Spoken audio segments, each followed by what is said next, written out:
Here's another Cessna. Look how quietly he's flying. Isn't that amazing? Look at that.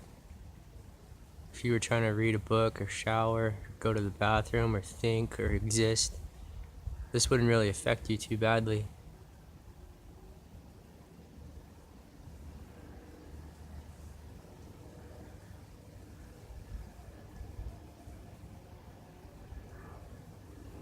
You'd be like, oh, they're surveilling. We're all working towards a conclusion of such a situation.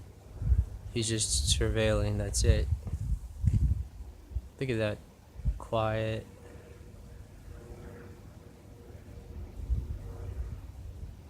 Now he has to do quiet power circles. That way they have some kind of...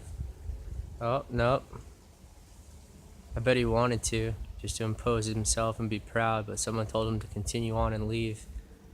Because he wasn't just hooking a right turn, he was getting into his power circles. Some real Latin enjoyment, since no one's able to jump up there in the sky and get him. That was nice, real good.